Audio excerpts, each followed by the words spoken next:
Hello বন্ধুরা, সবাই কেমন আছো? গোয়া ব্লগের প্রথম পার্টিতে সবাইকে স্বাগত। এই ব্লগটির মাধ্যমে আমরা গোয়াতে প্রথম দুদিন কি করেছিলাম সেটাই তোমাদেরকে দেখাবো। সবাইকে পুরো ভিডিওটি দেখার অনুরোধ রইল। আশা করি তোমাদের ভালো লাগবে। আমার তখনও অবধি বিশ্বাসই হচ্ছিল না যে আমাদের প্ল্যানটা সাকসেসফুল হতে চলেছে। Pune to Goa on road distance 472 kilometre. আমরা তাই যাত্রাটা শুরু করেছিলাম রাত্রের দিকে। গাড়িতে উঠেই তাই জন্য ঘুমিয়ে পড়েছিলাম, কিন্তু কিছুক্ষণ যাওয়ার পর এক জায়গায় দাঁড়ানো হলো। তখন রাত্রি 1:30 বাজে, প্রচণ্ড ঠান্ডাও লাগছিল। আরও 4-5 ঘন্টা যাওয়ার পর দেখলাম দিনের আলো ফুটে গেছে। তখন একটা হিল এরিয়া দিয়ে আমাদের গাড়িটা যাচ্ছিল। আরও 2-3 ঘন্টা যাওয়ার পর আমরা পৌঁছে গিয়েছিলাম গোয়া রাজ্যে। বেশ সুন্দর ওয়েদার। সকাল সকাল গিয়ে আমরা ফার্স্টে ঠিক করি ব্রেকফাস্ট করে নেব। তারই মাঝে চোখে পড়ে একটা দারুণ চার্চ। এই গোয়ার চার্চগুলি এখনও অবধি আমি দেখে এসেছিলাম ফোনে, টিভিতে, ভিডিওতে। সামনে দেখার সুযোগ এই প্রথমবার আসায় আমি নিজের এক্সাইটমেন্টকে ধরে রাখতে পারিনি।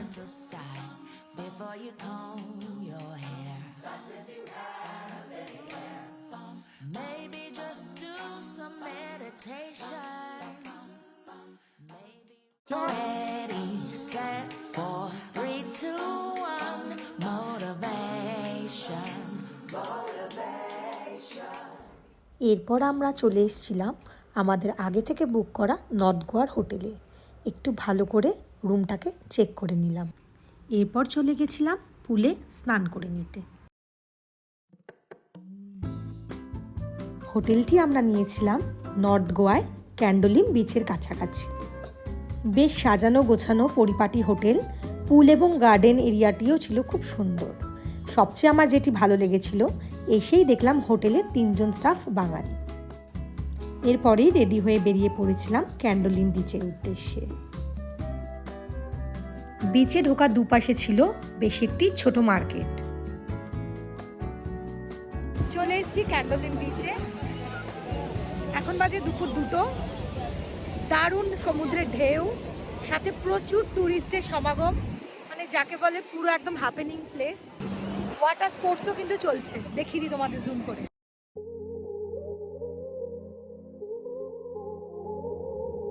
ডিসেম্বরের শুরুর দিক হওয়ায় ছিল বেশ পর্যটকের ভিড়। আবহাওয়া ছিল বেশ মনোরম। আমরা কিছুক্ষণ শ্যাকে বসে জিরিয়ে ফিরে আসি হোটেলে। সেই দিনের জন্য আমাদের প্ল্যান ছিল আবার রাত্রে। আমরা রয়েছি ক্যান্ডোলিমে। এখান থেকে মোটামুটি 8 ঘন্টা মতো দূরত্ব পানজিম। এবার ওখানে গিয়ে আমরা টিকিট বুক করব, যেগুলো অ্যাভেলেবেল থাকবে সেরকম অনুযায়ী একটা কোনো ক্যাসিনোতে যাব। এবার কোনটায় যাচ্ছি দেখার জন্য দেখতে থাকো, সাথে থাকো। ক্যান্ডোলিম থেকে পানজিম যেতে মোটামুটি 8 ঘন্টা টাইম লেগেছিল। যাত্রাপথে যেটা বুঝতে পারলাম, গোয়ার বিচ এরিয়াগুলো ছাড়া বাকি গোয়া রাজ্যটি কিন্তু বেশ শান্ত স্নিগ্ধ। এখানকার সাধারণ মানুষও কিন্তু খুবই সাধারণ জীবনযাত্রা করে। ক্রুজ রাইড বা ক্যাসিনো ভিজিট করার জন্য কিন্তু চলে আসতে হবে পানজিমে। এখানে মান্ডেবি নদীর উপরে ক্যাসিনো এবং ক্রুজের ব্যবস্থা রয়েছে। প্রাইস লিস্ট দেখে নিজেদের বাজেট অনুযায়ী কিন্তু ক্যাসিনো বুক করতে পারো। আমরাও সেরকমই করেছিলাম এবং প্রি বুকিংয়েরও ব্যবস্থা রয়েছে। আমরা দুজনেই গেমের কিছুই জানতাম না, কিন্তু আমার অনেক দিনের শখ ছিল একটি বিলাসবহুল ক্যাসিনো ভিজিট করার। সেই মতো আমরা চলে এসেছিলাম ডেলটিন জ্যাক ক্যাসিনোতে। 3টি ফ্লোরে বিভক্ত এই ক্যাসিনো কিন্তু 5 স্টার হোটেল থেকে কোনো অংশে কম ছিল না।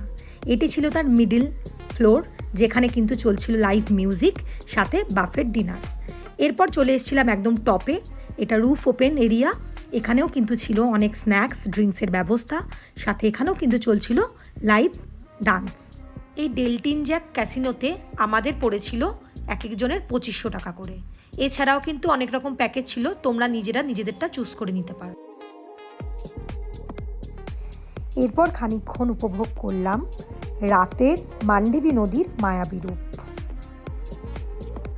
এরপর আবারও চলে এসেছিলাম বাফেট ডিনার কাউন্টারে।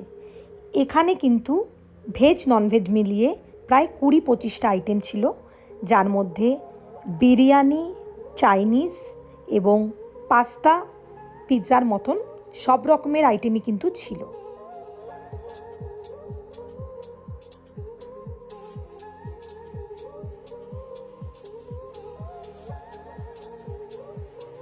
ডিনার সেরে রাত্রি 11:30-12টার দিকে আমরা কিন্তু সেই ক্যাসিনোর প্রাইভেট বোটে করে চলে গিয়েছিলাম পাড়ের দিকে, যেখানে আমাদের গাড়ি অপেক্ষা করছিল ফেরার জন্য। এই নদীর সৌন্দর্য অসাধারণ। আবারও কখনো গোয়া এলে এই নদীতে ক্রুজ রাইড করার ইচ্ছে থাকলো তোমরা কিন্তু অবশ্যই এখানে এলে ক্রুজ রাইড বা ক্যাসিনো, যেটা তোমাদের ভালো লাগে সেরকম কিছু অবশ্যই ভিজিট করো। এখানে যেটা বলা হলো না, এই ক্যাসিনোর একদম যে নিচের ফ্লোরটা ছিল সেখানে কিন্তু গেমিং জোন ছিল, যেখানে ফোন অ্যালাউ না থাকায় ভিডিও কিছুই তুলতে পারিনি। এইভাবে নতুন একটি জায়গায় নতুন কিছু অভিজ্ঞতার মাধ্যমে আমাদের গোয়া ট্রিপের প্রথম দিনটি সমাপ্ত হলো। Hello, good morning. Good morning. আজ আমাদের সেকেন্ড ডে। আজ আমরা নর্থ গোয়ার কিছু সাইট সিন যাব। সকাল সকাল রেডি হয়ে গেছি, এবার বেরোনোর পালা। সঙ্গে থাকো, দেখতে থাকো ভিডিওটা। সেদিন সবার প্রথমে আমরা চলে গিয়েছিলাম আগোদা ফোর্ট দেখতে। তার পাশেই সবার আগে গিয়েছিলাম আগোদার ওয়াচ টাওয়ারে। ওয়াচ টাওয়ারের কাছাকাছি এসে গেছি। এখান থেকে বেশ সুন্দর ভিউ।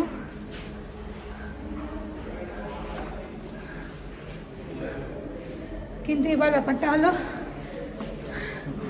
এইটা দিয়ে উঠতে হবে, এইখান থেকে উঠতে হবে আমাদের মেন ওয়াচ টাওয়ার অব্দি যাওয়ার জন্য। এখান থেকে উঠতে হবে। হ্যাঁ, আমি উঠে যাবো। আমি উঠে যাই আগে। এই ওয়াচ টাওয়ারটি ছিল কিন্তু প্রায় 10 তলা বিল্ডিং সমান উঁচু। এখানে আসতে একটু কষ্ট হলেও এসে দেখেছিলাম দারুণ এক দৃশ্য। এটা কিন্তু ডলফিন পয়েন্টও বলা হয়, কারণ এখান থেকে কিন্তু চাইলে সকালের দিকে ডলফিনও দেখা মেলে। আমরা যদিও বা দেখতে পাইনি, কিন্তু পাখির চোখে সম্পূর্ণ গোয়া শহরটিকে এই ওয়াচ টাওয়ার থেকে আমরা দেখে নিয়েছিলাম। এরপরই কিন্তু আমরা চলে গিয়েছিলাম আগোদা ফোর্টে। ইতিহাসের পাতা থেকে জানা যায় এই আগোদা ফোর্টটি নির্মাণ করেছিলেন পর্তুগিজরা। 1609 খ্রিস্টাব্দে এটি বানানো শুরু হয় এবং 1612 খ্রিস্টাব্দে এটি বানানো শেষ হয়েছিল। আরও জানা যায় এই ফোর্টটি নির্মাণ করা হয়েছিল ডাচদের থেকে গোয়া শহরকে রক্ষা করার জন্য। এছাড়াও ইউরোপ থেকে যে জাহাজগুলি আসতো সেইগুলির দিক নির্ণয়ের সুবিধার জন্য এই ফোর্টটি নির্মাণ করা হয়েছিল। গোয়ার বেশ কয়েকটি ফোর্টের মধ্যে কিন্তু এই আগোদা ফোর্টটি বেশ উল্লেখযোগ্য। এটি দেখার সময়সীমা সকাল 8:30 থেকে বিকেল 5:30 এবং টিকিট মূল্য ছিল 25 টাকা এক একজনের জন্য। এই সুউচ্চ আগোদা ফোর্ট থেকে কিন্তু ভারী সুন্দর দেখাচ্ছিল আরব সাগরকে। সেই দিনের আমাদের আরও গন্তব্য ছিল নর্থ গোয়ারই একটু ফাঁকা দুটি বিচ ঘুরে দেখার, যার প্রথমেই আমরা চলে গিয়েছিলাম আরাম্বল। এই বিচটি কিন্তু নর্থ গোয়ার মেন বিচগুলি থেকে একটু দূরে অবস্থিত।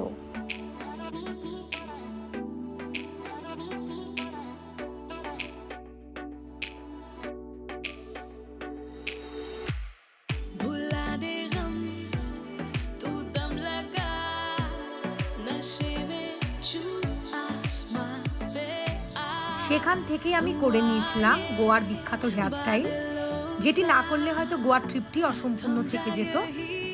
এরপরে আমরা সেই আরাম্বল বিচের চারিপাশটা কিছুক্ষণ ঘুরে দেখলাম, জলরাশির সাথে খেলা করলাম। এই বিচেরই দূরে যে দেখা যাচ্ছে ওখানে কিন্তু ছিল আরাম্বলের সুইট ওয়াটার লেক এবং মাডবাথ ওখানে করা যায়, কিন্তু সময়ের জন্য আমরা সেখানটা যেতে পারলাম না। এরপরেই আমরা চলে গিয়েছিলাম আমাদের নেক্সট গন্তব্য আরাম্বলেরই প্রায় 2-3 কিলোমিটার দূরে আশবিন বিচে।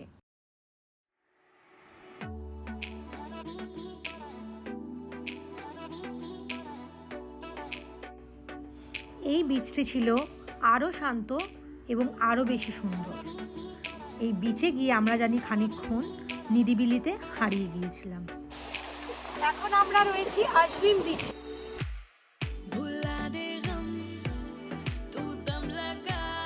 এই বিচটা কিন্তু একদম নিট অ্যান্ড ক্লিন।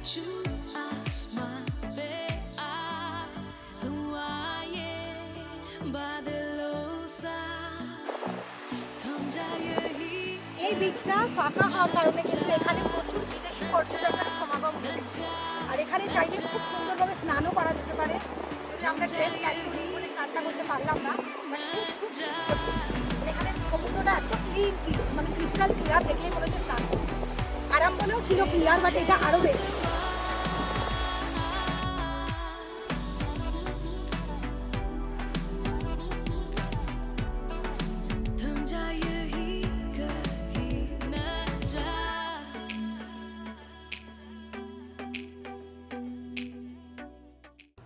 এরপর আশ্বিন বিচকে বিদায় জানিয়ে আমরা চলে গিয়েছিলাম আমাদের নেক্সট গন্তব্যে।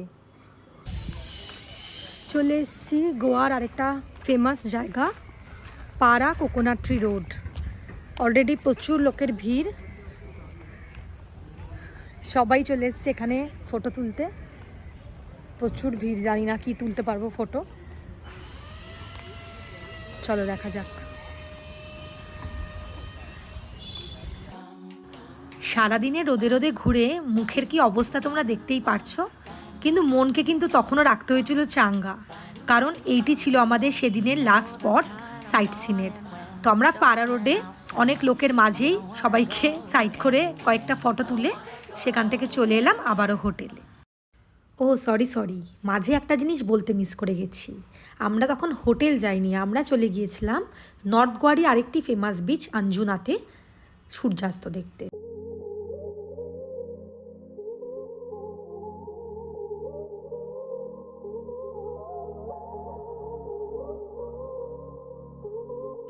আমার একটা ফোন সারাদিনের ডিউটি দিতে দিতে তখন গত হয়েছেন, তাকে আবারও চার্জ দিলেই আবার জ্যান্ত করা যাবে। অগত্যা আমি সাহায্য নিলাম আমার আরেকটি ফোনের, এই জন্য ভিডিওটা একটু ক্লিয়ার নয়। তোমরা দেখছো যারা, একটু অ্যাডজাস্ট করে নিও প্লিজ।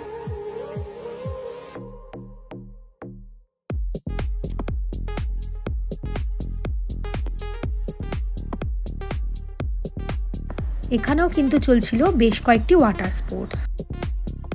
প্যারাসাইলিং করব ভেবেও কিন্তু আমি আর সাহস কুলোতে পারিনি মন।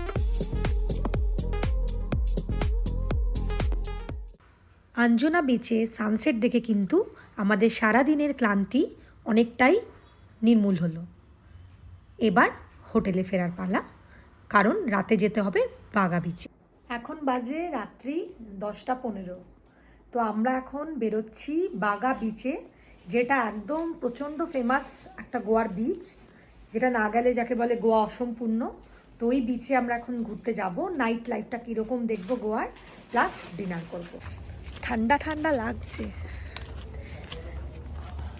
শুনেছিলাম গোয়ায় ডিসেম্বর মাসেও নাকি বেশ গরম থাকে, তো সারাদিনে রোদ থাকতে গরমই লাগছিল অল্প। সারাদিন যেহেতু খুব রোদ থাকে তো সেই জন্য একটু গরম ছিল, বাট রাত্রের দিকে কিন্তু বেশ মানে সুদিং একদম, যাতে আমাদের যেরকম ফেব্রুয়ারি মাসটা বা নভেম্বরের লাস্টের দিকটা যেরকম ওয়েদার, একদম ওরকম ওয়েদার, মানে হালকা ঠান্ডা ঠান্ডা, বেশ শীতের আমেজ, বেশ ভালো লাগছে। ক্যান্ডোলিম থেকে বাগা বিচের দূরত্ব ছিল 6-6.5 কিলোমিটার। গাড়িতে যেতে যেতে পথের দু সাইডে দারুণ মার্কেট দেখছিলাম, বাট নামার উপায় ছিল না, রাস্তায় যথেষ্ট ট্রাফিক। আর আমাদের বাগা বিচ পৌঁছতে যথেষ্ট টাইম লাগলো, কারণ সেদিনটা ছিল শনিবার এবং আমরা অনেক ট্রাফিক পেয়েছিলাম। যখন বাগা বিচের কাছাকাছি পৌঁছলাম রাত প্রায় 11টা, এবং আমার প্রচণ্ড খিদে পেয়েছিল, এবং আমরা যেহেতু মাছে ভাতে বাঙালি, আমার খুব ফিশ থালি খাওয়ার ইচ্ছা হলো। তো খুঁজে একটা পেয়েও গেলাম এবং বেশ সুস্বাদু খাবার পেয়েছিলাম। ওটা খেয়ে এবার আমরা চলে এলাম বাগা বিচে। 1, 2, 3, let's go.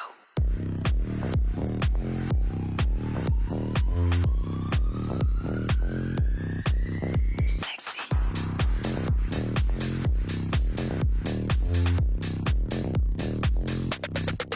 Let's go.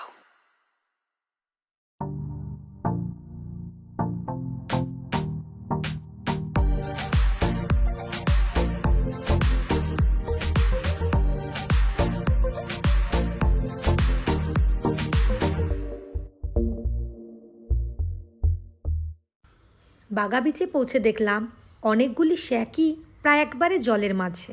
কি দারুণ না? এটাকে কিন্তু গোয়ার most happening and most famous beach বলাই যায়। কেন সেটা আমরা গিয়েই বুঝলাম।